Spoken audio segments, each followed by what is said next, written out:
Hi friends, welcome back to our channel. ఈరోజు వీడియోలో మనం దసరా శరన్నవరాత్రులు వచ్చేస్తున్నాయి కాబట్టి నవరాత్రుల్లో అమ్మవారికి 9 రకాల నైవేద్యాలను నైవేద్యంగా సమర్పిస్తూ ఉంటాం కదా. ఇప్పుడు ఈ నైవేద్యాలను ఎలా ప్రిపేర్ చేసుకోవాలో చూద్దామండి.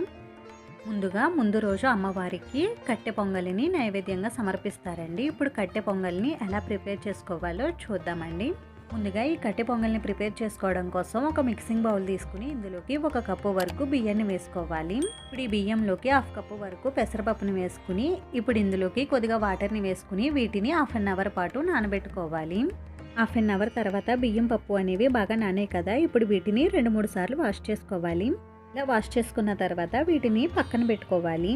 ఇప్పుడు స్టవ్ వెలిగించుకుని ఒక కుక్కర్ గిన్నెను పెట్టుకుని ఇందులోకి 3 టేబుల్ స్పూన్ వరకు నెయ్యిని వేసుకోవాలి.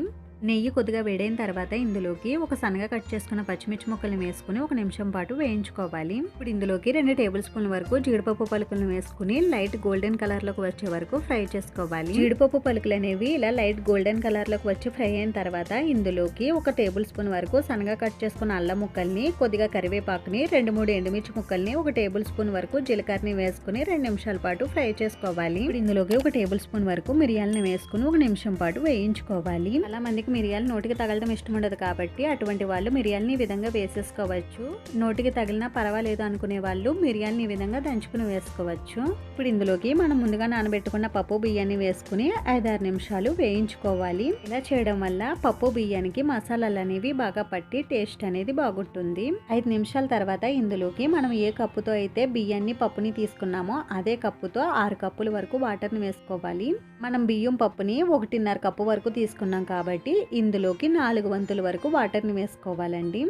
ఇందులోకి టేస్ట్కి సరిపడా సాల్ట్ని వేసుకుని బాగా కలుపుకోవాలి. ఇలా కలుపుకున్న తర్వాత విజిల్ కుక్కర్ మూతను పెట్టేసుకుని 4 విజిల్స్ వచ్చే వరకు బాయిల్ చేసుకోవాలి.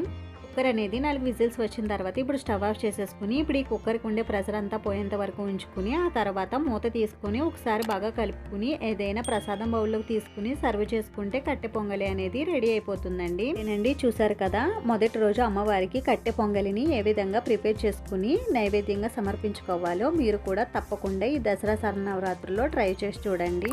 ఇటువంటి మంచి వీడియోస్ కోసం మన ఛానల్ని తప్పకుండా సబ్స్క్రైబ్ చేయండి. Thanks for watching.